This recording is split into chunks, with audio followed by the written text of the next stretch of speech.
In last week's video, we talked about what to pack for our winter hike. In this week's video, we're going to cover a much more important topic, avalanches. Before we hop into this video, and before the comments start rolling, there's two things I need to preface. Number one, I am not an expert, an educator, a teacher, or any kind of avalanche instructor. And number two, this video right here, however long it ends up being, should not be a substitute for official avalanche training. This is just meant to help hikers understand what to look for and get a basic understanding of avalanches when you're starting to plan winter hikes. Throughout the course of this video, I'm going to reference different resources and websites. They'll all be linked in the description below.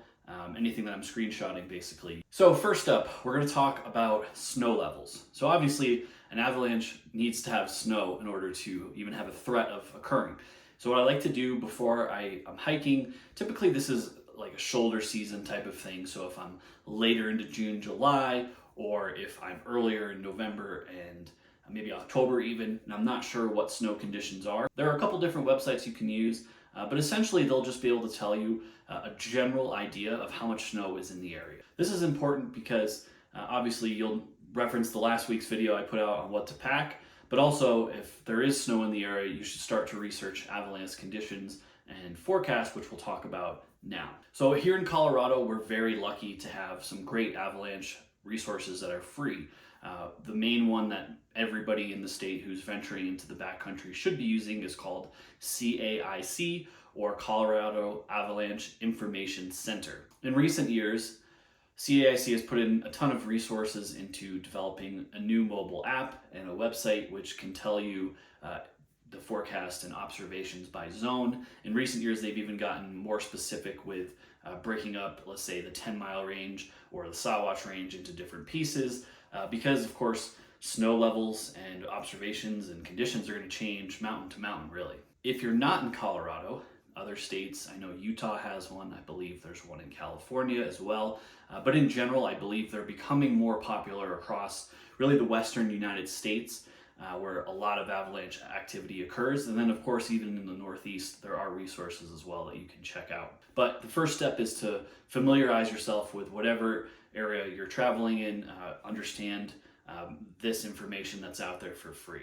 So I'm going to reference CAIC in this video because it's most relevant for Colorado, but of course, the same information will apply for whatever state you happen to be hiking in. With CAIC, they put out, I believe it's a bi-weekly or even sometimes a daily forecast, depending on the time of year. As the season ramps up, the forecasts become more frequent. With CAIC, the forecast will tell you a ton of different information that's going to be relevant if there's snow on the hike that you're going on. Of course, from a general perspective, it'll give you the avalanche danger, so a 1 out of 5. If there have been recent activities with avalanches, you'll be able to see any kind of observations or notes, things that you should be looking out for.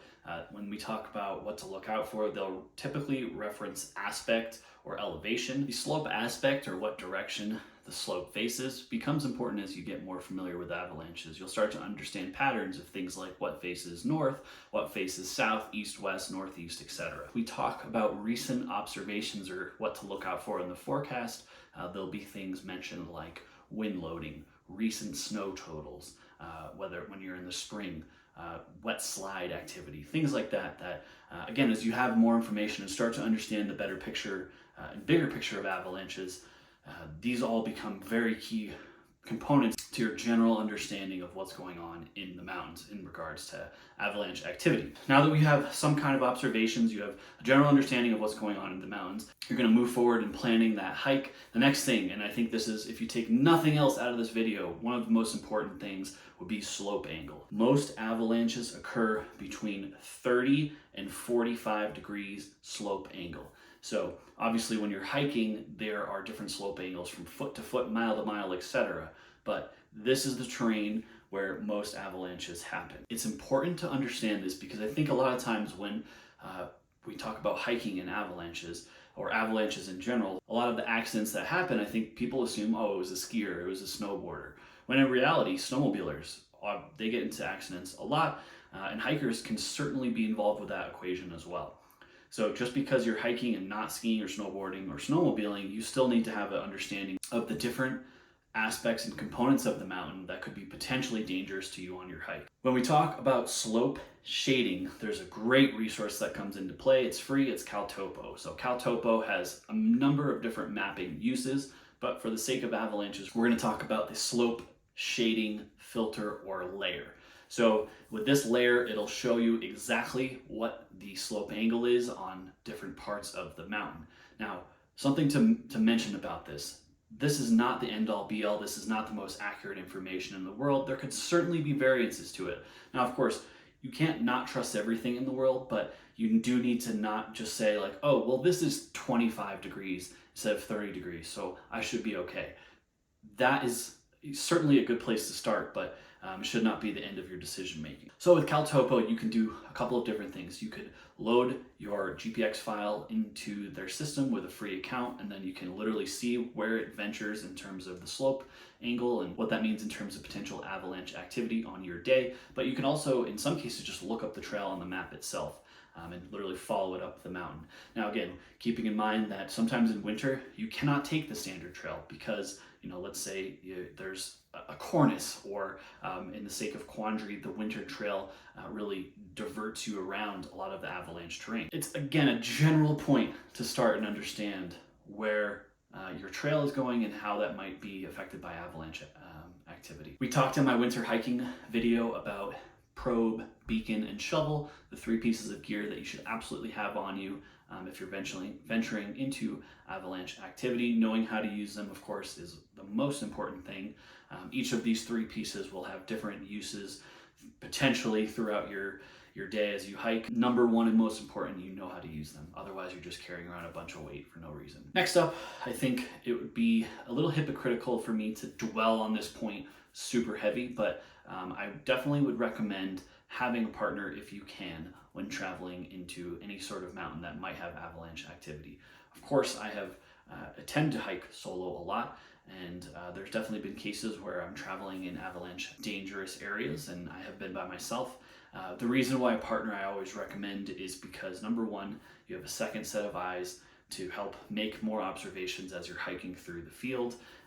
You also have someone who potentially and hopefully has done an equal, if not more, amount of research as you, so that you have, again, two people that understand the current conditions that day, two people of what to look out for, and ideally, you're finding a partner with a bit more experience than you, so you can learn along the way as well, which is always really helpful. If you are traveling by yourself, I would highly, highly recommend at least having a tracking device, so the Garmin InReach or something similar that shows where you are on your hike to someone who is not with you.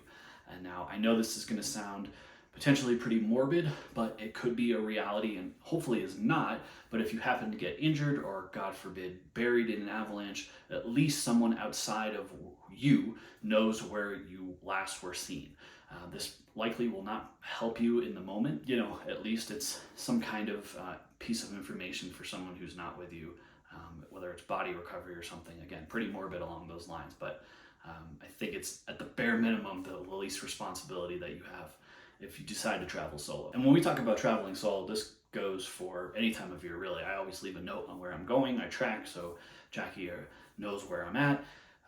It's just kind of the responsible thing to do. Now that you've gotten a good idea, a better understanding of what the picture is around you for your hike, you're okay with the risk tolerance, you're okay with the conditions, you feel like, okay, I'm gonna head out and hike. The most important thing to do is to be making real-time observations on your hike.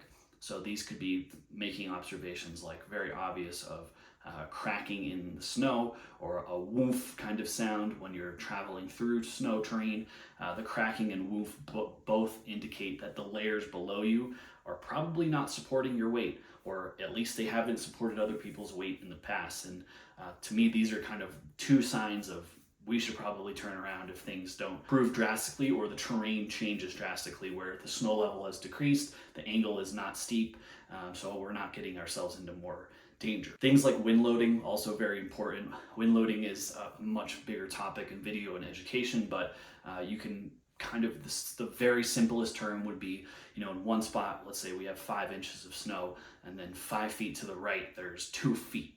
So clearly the wind has affected the snow levels in these two places, and so the terrain will behave quite differently. Finally, all the research that you've done beforehand when you started looking into the zone and the specific area and the angle of your slope and the aspect of your slope that you're traveling up now all comes into play. So if you're starting to see any of the things that were mentioned and they are a point that you feel is too dangerous, you make that decision to either keep going, to turn around. We're definitely not going to get into digging a pit in this video, but if you do decide to dig a pit and understand, hey, okay, this is either confirming or this is different than what I thought it was. And again, making those calls to keep going or turn around. All the information you have beforehand is great, but again, the mountain doesn't care about that. And weather and situations change very quickly, especially with snow.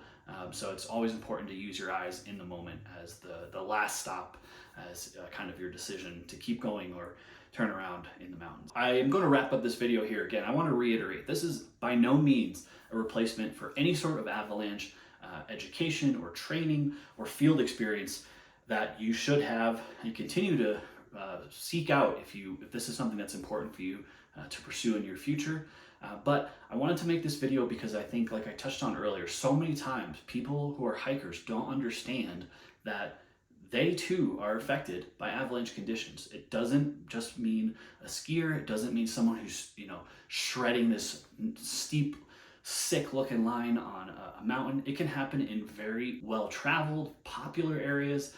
So it's really important just to, again, like any piece of information you have with hiking or mountaineering, to add to your part of your research process, to add to your overall awareness and understanding so that you can make safe and educated decisions for yourself and anyone else in your group. If there's something I didn't cover in this video and you think is worth mentioning, please feel free to drop it in the comments below. Let me know if you have any other avalanche specific questions as it relates to hiking.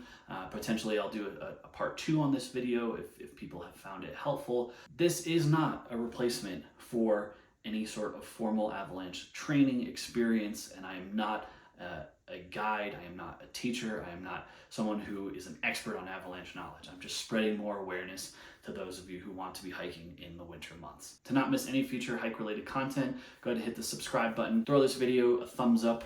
It helps and get more people understanding of avalanches and hopefully pursuing more information as they venture into winter hiking territory. As always, thank you so much for watching. We'll see you guys on the next adventure.